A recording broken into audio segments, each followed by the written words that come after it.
Om Sadashiva Samarambam Shankaracharya Madhyamam Asmadacharya Paryantam Vande Guru Paramparam Om. Namastê, bem-vindos de volta. O verso 32, né? O Marcelo foi lá, viu o texto em inglês e resolveu o mistério aqui. Foi um erro de tradução do sânscrito para o inglês. O texto quer dizer, o verso 32 quer dizer, mantendo como um padrão geral aquele yogi, né, o yani, que vê prazeres e dores em tudo, é considerado o maior yogi, né? Então, não é prazeres e clareza, mas prazeres e dores, né? E que permanece ainda um verso que precisa de ser cuidadosamente interpretado, né? Ele vê prazeres e dores em tudo, porque ele equanimiza, né? Ele tem uma visão que neutraliza os prazeres e dores da vida. Esse é o sentido. Esta visão do yogi, né? A visão não dual, daquele considerado o maior Então, yogi, professor, é. então a palavra padrão não é o equânime, então, ali? Mantendo-se equânime. Então, Betânia, mantendo-se como um padrão, né, de modo geral, foi a minha interpretação, mas não é muito relevante. O yogi que equanimiza, né, que vê prazeres e dores, vê além dos prazeres e dores, é considerado o maior yogi, né? Então, aqui o Krishna está falando sobre Yami. O Yami, ele desenvolve uma identificação, né, além da identificação pessoal com o seu corpo-mente, e aí ele vai desenvolver mais empatia e mais amor, né? Esse amor não é um amor muito sentimental, né? Mas é um amor, né, característico, né, de cada configuração, né, individual, né? Tem pessoas que é um pouco mais romântica e tem pessoas que são um pouco mais frias, né? Mas ainda assim, esta visão vedântica permite ao indivíduo, né, a equanimidade e a empatia e a compaixão, né, em graus diferentes de pessoa para pessoa, né? Então, a gente não precisa levar essas descrições do Yanni muito literalmente, porque a empatia e a compaixão, né, pode ser interpretada, a compaixão é você sofrer a dor dos outros. E Yanni, ele não vai sofrer a dor dos outros, entendeu? Ele vai simplesmente ver a dor, né, com os olhos, né, desta visão panichádica, sabendo que a dor serve um determinado propósito, que está tudo bem assim como é, né? E ver a humanidade sofrendo, né? Eu lembro de algumas pessoas mais sentimentais. Quando eu vivi nos Estados Unidos, eu participei de diversos retiros, né, com algumas pessoas do Neo Advaita, entre elas a Gangaji na época, que era a como é que se diz? A gente chamava o quê? Não era guru, nem era professor, tinha um outro nome. Ela era famosa na época, né? Então, uma amiga dela, uma devota dela morreu e ela chorava, chorava, chorava, né? Então, parece que ela chora porque tem muita compaixão, muito amor, né? Mas é diferente para cada indivíduo. Tem indivíduos que são mais sentimentais. Eu sempre tive uma natureza mais sentimental, romântica, emocional.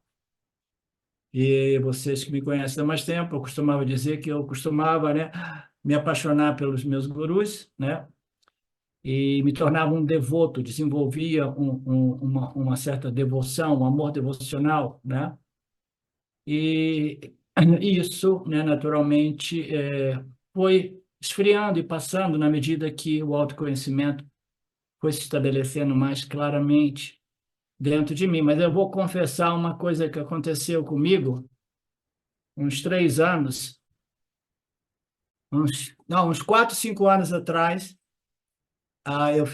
eu liguei para o Swami Paramartananda, né, para falar de algumas coisas. Aí, no final, de modo mais espontâneo e sem nenhuma preparação, o plano, eu virei para ele e falei, Swami, you know one thing, você sabe de uma coisa? Aí ele falou, o quê? Eu falei, I love you. Quando eu falei I love you, ele ficou congelado, paralisado no telefone. Ele não sabia o que dizer, entendeu? E aí acabou a conversa ali, né? I love you, né? Ele ficou meio assim, porque foi a minha expressão, né, do meu Bhakti. Depois tinha uma devota dele que era em contato comigo, eu contei essa passagem para ela, ela deu uma risada, eu falei para ela, eu acho que ele ficou meio chocado, né, com a minha natureza devocional. Ele falou, não, não, ele entende que o nosso amor por ele é um amor realmente, né, diferente, um amor divino, né, um amor, né, devocional, né, pelo que o conhecimento representa, o que ele representa, né, como aquele link, né, com aquela conexão, aquele que passa esse conhecimento. Então, tudo isso para dizer que essa compaixão, ela não é sinônimo de, de muito sentimentalismo e o que vai depender, né, da natureza de cada um. Para algumas pessoas, de novo, teve um período na minha vida que eu fiquei encantado, eu era um consumidor de gurus e as histórias deles, os ensinamentos deles. O Meher Baba, que nasceu em Pune, né, onde nós estivemos, ele era um yogi, ele tinha muitos poderes, né, e ele era um devoto, e o caminho dele, por mais incrível que pareça, ele era um místico também, e o caminho dele era o caminho do serviço. Então, o cara com um poder incrível, poder psíquico, místico, com autoconhecimento absoluto, ainda assim ele tinha uma vássana de compaixão por todos aqueles que sofrem, e a vida dele foi toda ela viajar de pé descalço pela Índia, servindo aqueles que sofrem. Entendeu? O caminho dele era do serviço. E ali eu me dei conta assim, nossa, o caminho do serviço também é um serviço desde que o indivíduo esteja fazendo esse caminho de serviço orientados por um guru autorrealizado.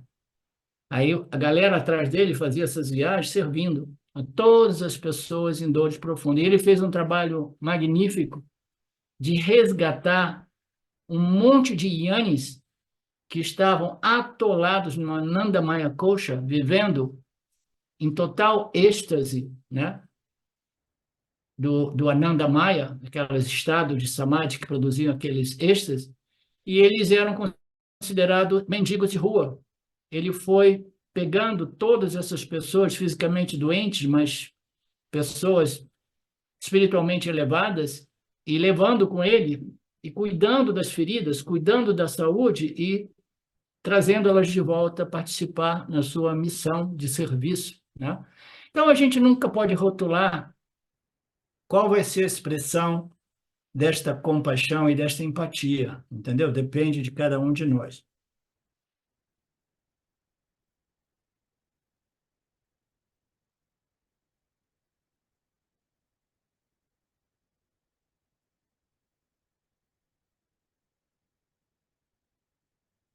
Então, o Yanni é aquele que é capaz de permanecer satisfeito, né, com a felicidade, com a satisfação dos outros, ele não experimenta ciúme, inveja, né? Ele é feliz, né, consigo e se identifica com a felicidade dos outros. Então, é a purificação, é a elevação espiritual da alma individual, entendeu? Que não é um processo de branco e preto, entendeu? Não é o tudo ou nada, entendeu? É um processo de transformação gradual. Portanto, o benefício deste autoconhecimento é o que a compaixão, o amor, né? Quando eu sei que eu sou o vazio, quando eu compreendo que o vazio é o todo, quando eu compreendo que o vazio é a plenitude do ser na presença de objetos e na ausência dos objetos, e quando eu me volto para a manifestação dessa ordem aparente, eu sei que eu também sou esta manifestação aparente, e aí, naturalmente, eu experimento a compaixão universal. Existe um conceito equivocado de que o Vedanta é um processo egóico, egoístico, né? No qual o indivíduo trabalha somente para si. De novo, a Sampradaya do Ramakrishna, que foi mais tarde representada por Vivekananda, ainda mais tarde apresentado por Yogananda. Ela apresenta 4 caminhos, é por isso que eu não gosto de enfatizar muito aquela Sampradaya, é sempre Vedanta, mas existem diferenças. Então, essa Sampradaya diz que existem 4 caminhos, né? E um deles é o caminho da devoção, o outro é do serviço, o outro é da meditação e o outro é o caminho intelectual do Jnana Yoga. Existem 4 caminhos e você chega na destinação através de qualquer um desses 4 caminhos, tá? Então, o Vedanta tradicional diz, não, existe somente um caminho, que é a compreensão, que passa pela compreensão de Shvara Jiva Jagat. Você tem que compreender Mithya, e mais tarde você compreende Satya como a sua real natureza. Então, eles dirão que o Jnana Yoga do Vedanta ele é um processo egoísta, né? Porque você não está fazendo nada pelos outros, você não está, né? Você não está nem meditando, né? Você não está repetindo mantras, né? Fazendo pujas. Então eles acham você está fazendo o quê para os outros? Não. O que eu faço para os outros é irrelevante. O meu objetivo é observar o Dharma e jamais ferir os outros deliberadamente, mas o meu objetivo é me salvar do samsara, obter o autoconhecimento. O Swami Shimaya costumava dizer, quando você obtém esse conhecimento, não pense que você não está fazendo nada para a humanidade. Aí diria assim, então o que eu estou fazendo? Você está fazendo muito, porque você vai ser uma pessoa menos ignorante, né? Influenciando o samsara, né? Nutrindo o samsara. Pelo menos você se retirou da equação, né? Mas, além disso, existe o fato de que todos nós interagimos de um modo ou de outro e que a interação com o campo, ela tem, por parte do Yanni, ela tem um impacto positivo, naturalmente, né? Aqueles impactos menores e os maiores, né? Quanto maior for o impacto, né, mais superficial é a mensagem espiritual. Os prem-prem, os babás, né, os, os gurus, tal qual o meu primeiro guru, eu não posso falar o nome do meu guru porque a minha esposa me proibiu, a Silvia me proibiu. Então, são gurus que, né, trabalham com milhares de pessoas, né, mas é uma sopa mais diluída, né? Aí, quando os indivíduos vão crescendo, crescendo, a gente chega no final desse processo, e aí é um processo extremamente solitário, é você com você mesmo, ou até mesmo outras filosofias espirituais, né, em torno ao budismo, também ilustram este fato, tá? Então, você trabalha por sua própria liberação, e a sociedade diz, você não produz nada e você não faz nenhuma, nenhuma contribuição, né, social, você não ajuda os pobres, não ajuda isso, não ajuda aquilo, né? E o Swami aqui apresenta a visão do Vedanta, dizendo, não, eu estou fazendo muito, eu estou abandonando a minha identificação pessoal com o meu corpo-mente para assumir a identificação com toda a humanidade, e assim, né, eu posso, né, expandir a minha mente e oferecer, né, uma sabedoria espiritual que é a única saída para a problemática da dor humana, a problemática do samsara. Mas quem é que quer esta solução, Marinéia? Quem é que quer, né? As pessoas vão sair por aí procurando experiências e conhecimentos acadêmicos. Ninguém quer realmente. Raros são os indivíduos. É por isso que eu tenho uma admiração enorme por vocês aqui no Vedanta Brasil, querendo realmente fazer esse trabalho do Nididhyasana, né? Expandir a mente, sutilizar a mente, né? De tal modo que você possa reconhecer o substrato, da sua real natureza, que é o substrato de todo o universo, e se identificar com o mundo inteiro, através de uma sensação, um sentimento de compaixão e empatia. E tem uma passagem que diz: você tem dois conselhos das escrituras vedânticas. Jamais se identifique com nada, nem com seu corpo-mente. Nenhuma identificação. Ou então se identifique com tudo, com todos. Né? Então, duas possibilidades. Não se identifique com nada ou se identifique com tudo. Né? Quem é que se identifica com tudo? É Ishvara. Ishvara é manifesto como a totalidade de todos os seres. Né? Nós não podemos realmente nos identificar em Ishvara como Ishvara, mas podemos nos identificar como Brahman, a essência, a natureza, a essência de Ishvara, tal qual a essência de Jiva, tal qual a essência de Jagata. E essa essência é Brahman, é Satchitananda.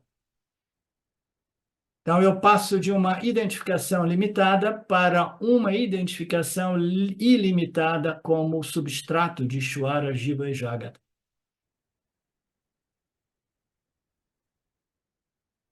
Tem uma passagem no Maha Upanishad que diz: isto é meu e aquilo é dele. Isso é dito somente pelo mesquinho. Os sábios acreditam que o mundo inteiro é uma família única, no qual existem os observadores do Dharma e os destruidores do Dharma. É um fato, né? É uma família dividida, né? Porque este é o plano da dualidade, os pares opostos, eles estão sempre, né, né, contrabalançando o bem e o mal, a ignorância e o conhecimento, os indivíduos dármicos e adármicos, os indivíduos que buscam elevação espiritual e os indivíduos que buscam o ganho meramente material, né? Então, tudo é uma família meio caótica, todo mundo se matando por motivos diferentes. A ignorância é densa nesse planetinha dos bárbaros, mas é o planetinha que nós merecemos, por isso que a gente veio parar aqui, né? Vocês não acreditam que tudo isso seja estruturado segundo leis precisas, né? Uma ordem inteligente precisa? Portanto, a compreensão final é: eu pertenço à criação e a criação pertence a mim. Essa é a expansão da mente, este é o amor universal, esta compaixão universal é o resultado do Jnana Nishta, o autoconhecimento firme e devidamente estabelecido. Agora nós passamos para o próximo. Ok, versos 33 e 34. Então, nós estamos entrando na fase final do capítulo 6. Agora nós estamos vendo o Yanapala, os frutos, né, do Dhyana-pala, ou Yanapala.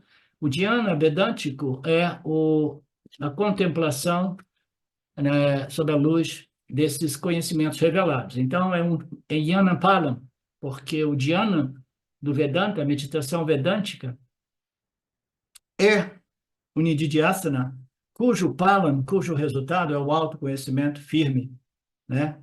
É o Nishta, né? Autoconhecimento. O benefício deste processo vedântico, né? Que é apresentado como Nididhyasana. Nesses 32 versos do capítulo 6, Krishna tratou a meditação primeiro como disciplinas gerais, depois disciplinas preliminares, preparatórias, né? Nós já vimos tudo isso. E depois o processo vedântico por si, né? Aí a gente encontra os obstáculos, né? Aí nós temos que superar os obstáculos para mais tarde colher os frutos deste processo. E o objeto de meditação Nididhyasana do Vedanta é você mesmo, o ser, a sua real natureza intrínseca.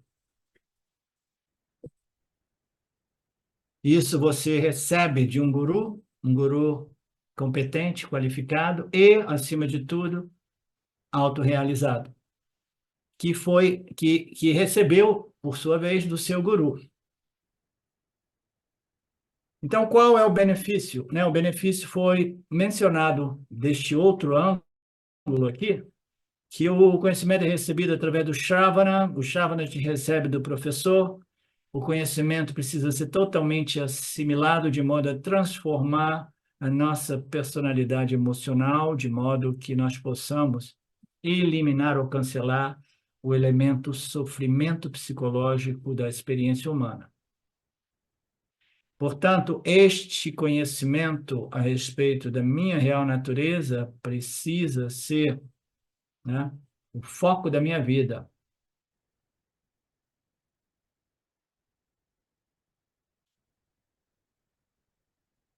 Da minha percepção de vida, da minha perspectiva em relação ao mundo, às pessoas, a minha atitude em relação ao mundo. Nós vimos tudo isso, né? Esse capítulo 6 foi muito rico. A gente tem que reexaminar todas as nossas atitudes e redirecionar, reeducar a nossa mente, cancelando aqueles padrões negativos, aquelas atitudes, né? Não em harmonia com a visão vedântica, com as declarações upanishádicas, né?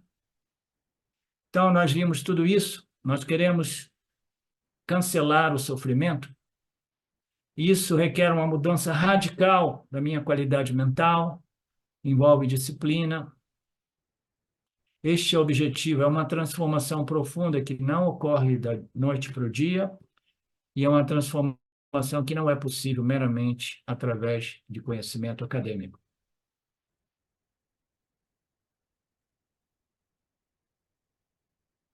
Ela requer esta meditação vedântica e, por causa dessa transformação, qual é o resultado?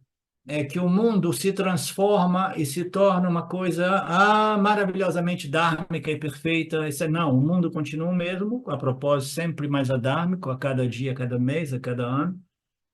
Mas a minha capacidade de lidar com o mundo adármico, né, permite que o mundo adármico não me perturbe, né? Eu desenvolvi aquela força, aquele equilíbrio, aquela proteção, aquela imunidade contra, né, as adversidades de um mundo, né, sob total poder do Adharma, né, o poder vasto das forças do Adharma. Então eu deixo de ser uma vítima do meu mundo, eu me torno um mestre do meu mundo. Eu sei que a solução existe em mim. Eu jamais conseguirei transformar o mundo. Todos os movimentos políticos, sociais querem produzir, transformar, mudar o mundo de modo que o mundo seja uma fonte de prazer e satisfação e justiça. E todos os sistemas fracassaram, né, terrivelmente e irão fracassar terrivelmente, principalmente na medida que esta cultura espiritual está desaparecendo da face deste nosso planetinho. Eu e somente eu tenho o poder de me imunizar contra os problemas do mundo. A minha mente precisa ser transformada, a minha atitude será igualmente transformada, e essa atitude será transformadora somente na medida que eu compreendo a mim mesmo, a minha real natureza e a natureza deste mundo como Mithya. Eu sou Satya, este mundo é Mithya. Isto irá produzir este Atmayana de forma nista, firme, claro, sempre presente, livre de sombras de dúvidas. Assim, através do Shravana e Manana, a gente obtém o Atmayana. Através do Nididhyasana, a gente converte esse conhecimento teórico, intelectual, acadêmico em conhecimento transformador, yananista. Esse yananista precisa transformar, e a transformação ela se torna evidente não somente através da conduta de um yani, mas através das palavras, das compreensões, né, de uma pessoa. A mente do yani ela se torna muito mais clara. O desenvolvimento de Satyavaguna na mente do yani é inevitável com autoconhecimento, porque ragas and dvesha, ou rajas and tamas, eles são convertidos em mais sattva. E o Jnani, ele desenvolve uma clareza mental para discernir o Dharma do Adharma, e uma mente mais clara, ela compreenderá também os ensinamentos que nos foram revelados e permitirá a tal indivíduo expô-los de modo claro, objetivo, compacto, né? E para o benefício dos outros. E aqui nós vimos que Krishna apresenta o Palan, o fruto final, como uma compaixão universal, derivada desta liberdade psicológica interior, que muitas vezes é referida como Jivan Mukta, os frutos, né, obtidos pelo Jivan Mukti, aquele que é livre enquanto ainda encarnado. Agora nós estamos entrando no último tópico, no quinto, referente à meditação, que também é um tópico importante, e Krishna irá discutir isso com base em uma pergunta de Arjuna e como resposta à pergunta de Arjuna. O quinto tópico será introduzido e nós entramos nisso agora. O Arjuna diz: ó Krishna, por causa da inquietação, eu não vejo este Brahman constantemente, né?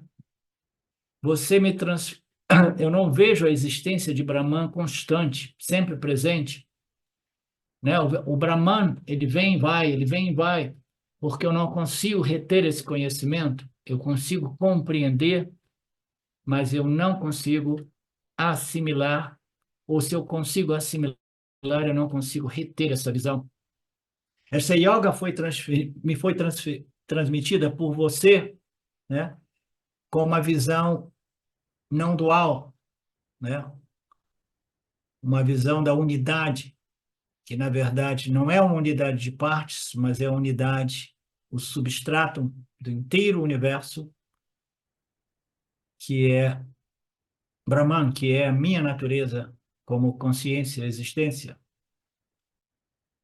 Então aqui o Arjuna, ele apresenta o problema é o início da análise a respeito dos obstáculos que estão impedindo a assimilação e o desfrute, né, desse autoconhecimento.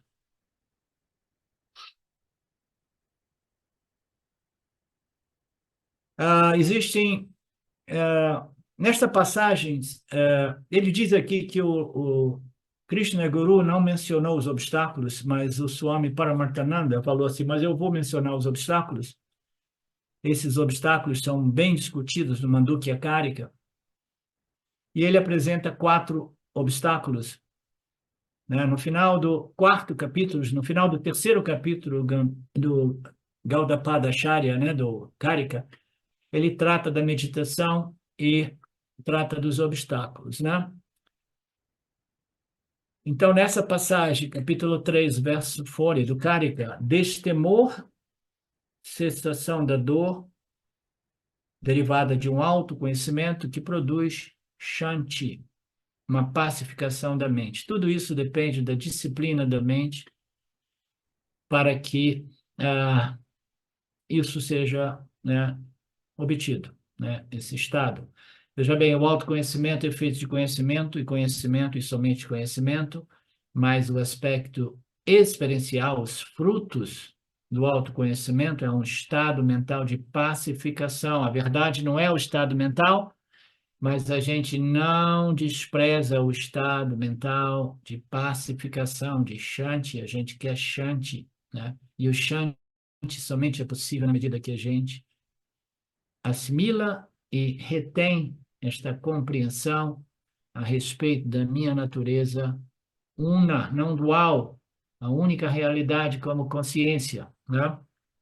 Então, cessação da dor derivada do autoconhecimento, que produz um shanti, né, além da compreensão intelectual humana, mas isso depende de muito esforço, disciplina e transformação da mente.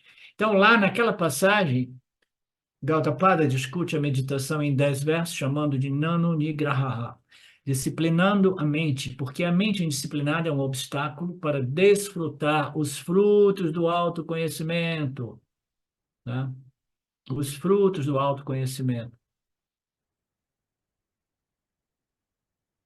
É muito curioso essa passagem, eu já citei isso, a passagem do 6, do capítulo 6 do Gita, está sendo importante para mim, porque eu estou em retrospectiva, compreendendo a minha reação contra a meditação, porque eu havia desenvolvido uma mente meditativa, mas cujo objetivo era uma bem-aventurança, um estado de paz profunda, de silêncio, né?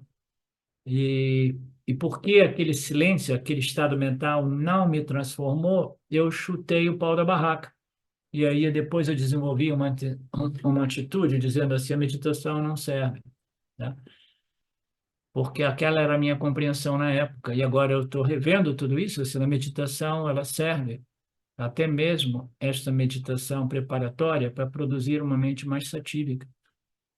Uma vez que a mente seja satívica, você despreza a bem-aventurança e você abraça uma mente clara e alerta e submete ela aos ensinamentos do Vedanta. Naturalmente, na época, eu não tinha os ensinamentos do Vedanta, né?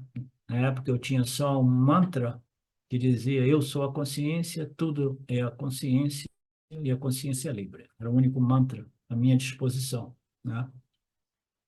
Então, eu estou podendo rever tudo isso. Uma mente indisciplinada, uma mente sem foco é um grande obstáculo, uma mente extremamente rajásica é um obstáculo, né? Então, o Vedanta faz uma concessão para essas meditações, upassanas, né? De preparação para que uma mente seja mais disciplinada, mais educada, né? Mais obediente ao seu mestre. Eu sou mestre da minha mente ou minha mente é o meu mestre, né?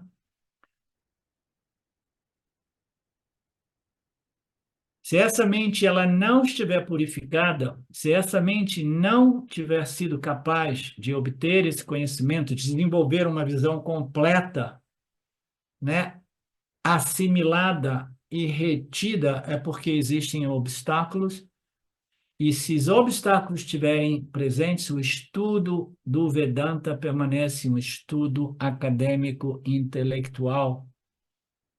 E ele diz: isso não beneficia a vida de ninguém a nível cotidiano. Não é falta de conhecimento, muito embora exista muita falta de conhecimento. As pessoas que eu encontrei ao longo da minha vida que começaram a, né, ver a beleza do Vedanta imediatamente, né, pularam fora porque queriam ensinar. Eu encontrei uma pessoa da Austrália, né, no início do meu, da minha experiência como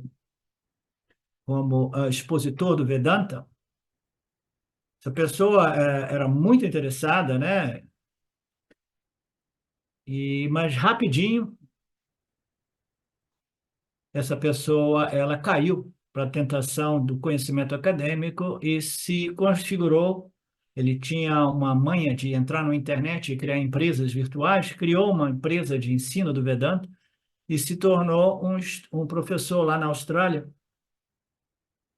mas é um professor acadêmico do Vedanta. Até a Silvia ficou assim: oh, olha o cara, oh, ele tem, olha só que didática, pá, o quadro negro, e ele está ensinando sânscrito, estudando. Até a Silvia ficou assim, meio assim: oh, por quê? A maioria das pessoas não consegue compreender a distinção entre conhecimento acadêmico, teórico, e autoconhecimento.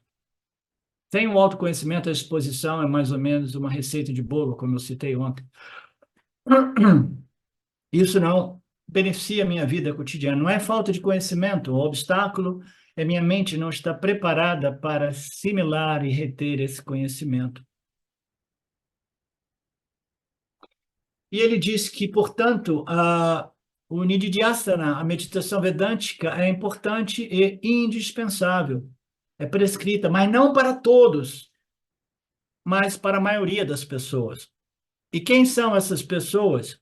Né? Aí ele vai assim: existem pessoas, por exemplo, que estudam Vedanta, estendem o Vedanta e imediatamente eles desfrutam os benefícios do autoconhecimento, que é o que? O Shanti. Shanti, que é pouco valorizado em samsara, né? pacificação mental, clareza mental, né? O destemor derivado da confiança a respeito da minha real identidade, livre e independente de qualquer ameaça contra o meu corpo-mente. Então, existem pessoas que não precisam das meditações vedânticas, mas são raros indivíduos. Eles possuem uma mente já leve, feliz, segura, alegre, e eles ouvem os ensinamentos e eles desfrutam do benefício do ensinamento. E, de novo, isso, né? Pim, acendeu luzes na minha mente para me compreender o que aconteceu comigo. Quando eu entrei em contato com Vedanta, né, eu já tinha, né, compreendido que eu era consciência, né, mas esse conhecimento não era um conhecimento realmente, né, devidamente completo e que cancelava o sofrimento psicológico. Quando eu entrei em contato com Vedanta, bum, rapidamente as luzes se acenderam e eu não precisei de fazer mais nada, só de continuar a ouvir e desfrutar dos benefícios. Mas por quê? Porque eu tinha feito 30 anos de sadhana, preparando a mente. Quando eu menos esperava, a mente estava preparada para receber esses ensinamentos, né, através do James Schwartz. Tá? Então, tudo depende do nosso nível de preparação. Caso contrário, o Vedanta se torna compactualizada, né? Compartilizada. Como é que se diz, Marcelo? Compartilhado. Não, é quando ela permanece numa parte do nosso intelecto. Compartimentado. Compartimentada. Obrigado. Senão, o estudo Vedanta permanece compartimentada no nível acadêmico e intelectual, mas a minha vida é uma outra realidade. Este conhecimento ele tem que criar raízes de modo que o meu conhecimento e minha vida estejam conformadas, adequadas, né? Harmonizadas, né? Senão, o indivíduo experimenta o quê? Esquizofrenia. Eu me senti esquizofrênico no início, porque eu tinha o conhecimento, eu sou a consciência, tudo é a consciência, mas ainda assim eu queria ser famoso, né? E eu falava, tem alguma coisa errada? Tem dois níveis de personalidade aqui. Um é que sabe, eu sei o que eu sou, mas por outro lado, né, ele quer apreciação, respeito, validação das pessoas que vêm para o satsang, né? Então, os problemas emocionais irão continuar na vida cotidiana. Eu tenho uma dupla personalidade. Eu sei claramente, eu sou a consciência, tudo é a consciência. Eu sou capaz de fazer discursos lindos, maravilhosos, né? Eu posso até estudar, né, alguns textos e me tornar um bom orador dos textos vedânticos, mas meramente intelectualmente, academicamente.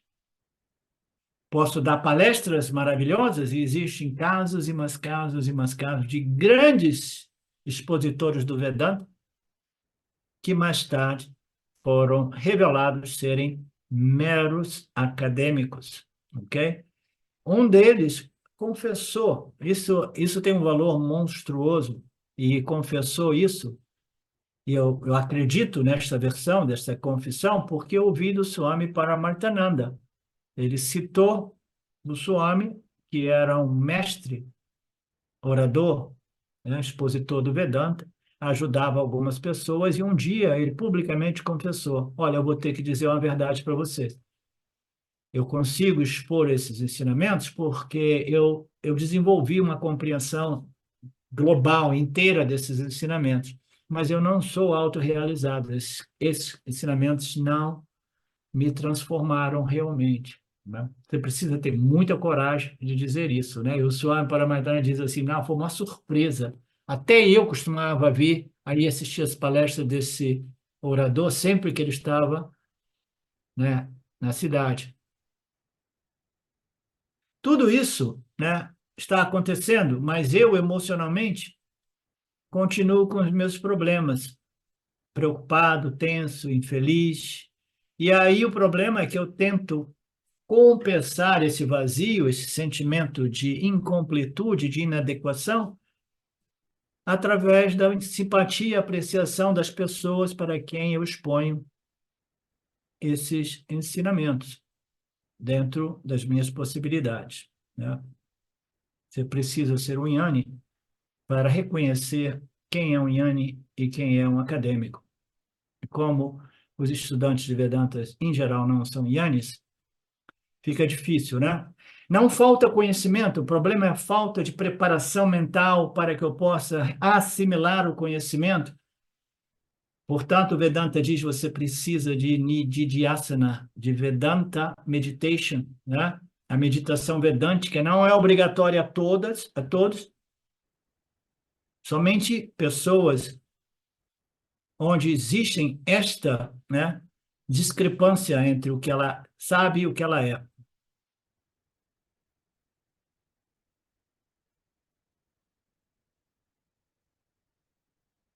Aí eu só me digo, mas se você acha que o Vedanta, estudo Vedanta não serve para nada, então você está no lugar errado, no momento errado, né?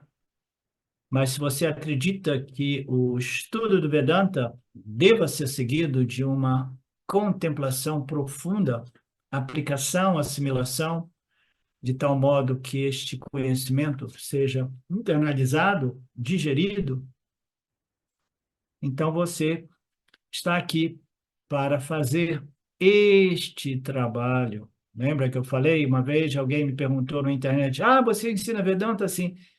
Você é guru acadêmico ou guru de autoconhecimento? Foi a primeira vez que eu vi esse conceito. Aí eu refleti e falei assim: não, não sou um guru acadêmico. Guru acadêmico, né? Eu lembrei do meu colega, meu ex-aluno lá da Austrália. Então, algumas pessoas têm esses problemas e algumas pessoas não têm esses problemas. Eles ouvem as escrituras, mesmo que ouçam e obtenham o conhecimento, eles desfrutam desse conhecimento firme já do início. Portanto, aquele que está livre do desejo em meio aos prazeres, cuja mente não se perturba com os problemas, eles não sentem necessidade de meditação. Foi também o que aconteceu comigo, por isso que eu, equivocadamente, eu comecei a desenvolver uma atitude negativa a respeito da meditação. Por isso, por que isso acontece com algumas pessoas? As escrituras nos explicam qualificações, quais são as qualificações: discriminação, viveka, vairagya, desapego, né? As 6 disciplinas internas de controle mental dos pensamentos, dos órgãos dos sentidos, né? Observância do Dharma, né? Mais e mais práticas espirituais, reduzindo as atividades materiais, etc., que vai produzir sempre mais persistência, paciência, confiança, né? Tolerância, titiksha, shraddha, fé e confiança nesse processo. Caiu na internet, eu estou tendo problemas ultimamente, tá? Então vamos só concluir. Eu estava dizendo, assim, essa parte aqui é interessante. Ele diz assim: a maioria das pessoas precisa, né, de desenvolver as qualificações necessárias, mas geralmente a gente entra pelas portas dos fundos. A gente chega no Vedanta sem as qualificações necessárias. Isso é um fato, né? É um fato. A gente estuda Vedanta e, portanto, para as pessoas menos qualificadas, o estudo vedântico é difícil, deve ser seguido por meditação vedântica obrigatória. Ah, mas eu não entendo. Ah, mas o conhecimento e a minha vida são duas coisas distintas, como a amiga da Carmen disse ontem, né? É assim mesmo. Perseverança, persistência, confiança, tá? É por aí mesmo. Não existe outra saída, né? Não existe nada melhor a fazer. Então, eu aprecio, eu admiro muito vocês pela coragem, né? Om Purnamada Purnamidam Purnamudachyate Purnasya Purnamadaya Purnameva Vashishate Om Shanti Shanti, Shanti, Om. Namastê, meus queridos. Até a próxima. Ishvara permitindo. O Ishvara e o internet, que pertence a Ishvara, tudo pertence a Ishvara, né? Por isso a gente diz Shanti, Shanti, Shanti, né? Que os obstáculos possam ser removidos, né? Para que a gente possa fazer a aula. Namastê.